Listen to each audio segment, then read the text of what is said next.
370. What is Romanticism? It will be remembered, perhaps, at least among my friends, that at first I assailed the modern world with some gross errors and exaggerations, but at any rate with hope in my heart.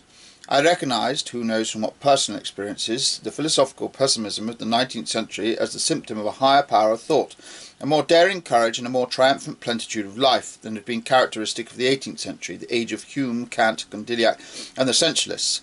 So that the tragic view of things seemed to me the peculiar luxury of our culture, its most precious, noble, and dangerous mode of prodigality, but nevertheless, in view of its overflowing wealth, a justifiable luxury.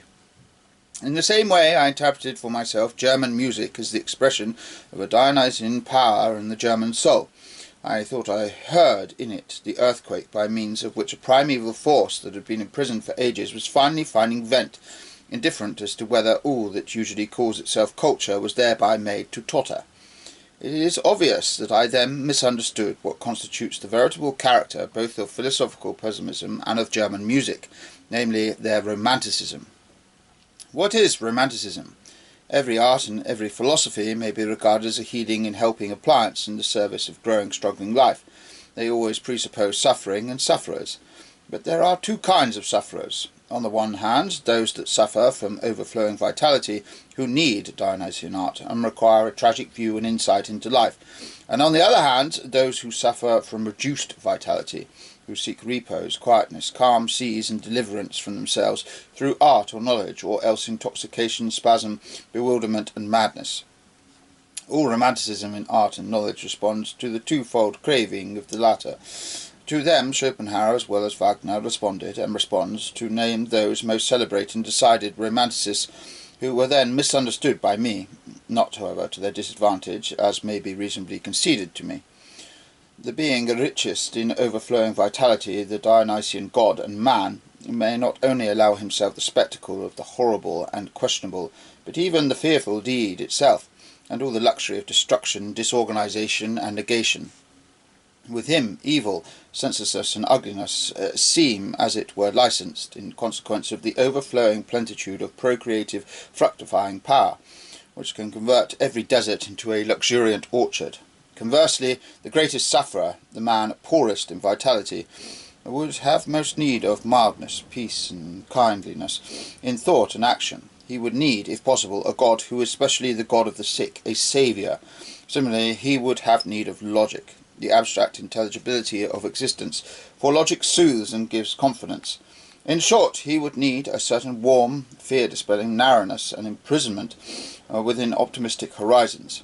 In this manner, I gradually began to understand Vicarious, the opposite of a Dionysian pessimist. In a similar manner, also the Christian, who in fact is only a type of Epicurean, and like him essentially a romanticist, and my vision has always become keener in tracing that most difficult and insidious of all forms of retrospective inference, which most mistakes have been made.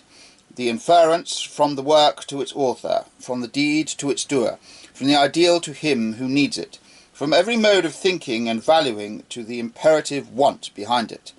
In regard to all aesthetic values, I now avail myself of this radical distinction. I ask in every single case, has hunger or superfluity become creative here? At the outset, another distinction might seem to recommend itself more. It is far more conspicuous, namely, to have in view whether the desire for rigidity, for perpetuation, for being is the cause of the creating, or the desire for destruction, for change, for the new, for the future, for becoming. But when looked at more carefully, both these kind of desire prove themselves ambiguous, and are explicably precisely according to the before-mentioned and, as it seems to me, rightly preferred scheme. The desire for destruction, change, and becoming may be the expression of overflowing power, pregnant with futurity. My terminus for this is, of course, the word Dionysian. But it may also be the hatred of the ill-constituted, destitute, and unfortunate, which destroys and must destroy, because the enduring, yea, all that endures, in fact all being, excites and provokes it. To understand this emotion, we have but to look closely at our anarchists. The will to perpetuation requires equally a double interpretation. It may on the one hand proceed from gratitude and love, art of this origin will always be an art of hypothesis, perhaps dithyrambic, as with Rubens mocking divinely, as with Hafiz, or clear and kind-hearted, as with Goethe, and spreading a Homeric brightness and glory over everything. In this case, I speak of Apollonian art. It may also, however, be the tyrannical will of a sorely suffering, struggling, or tortured being who would like to stamp his most personal, individual, and narrow characteristics, the very idiosyncrasy of his suffering, as an obligatory law and constraint on others, who, as it were, takes revenge on all things, in that he imprints, enforces, and brands his image, the image of his torturer, upon them. The latter is romantic pessimism in its most extreme form, whether it be as Schopenhauerian will philosophy or as Wagnerian music. Romantic pessimism, the last great event in the destiny of our civilization, that there may be quite a different kind of pessimism, a classical pessimism. This presentiment and vision belongs to me as something inseparable from me, as my proprium and ipsisium, only that the word classical is repugnant to my ears. It has become far too worn, too indefinite and indistinguishable. I call that pessimism of the future, for it is coming. I see it coming.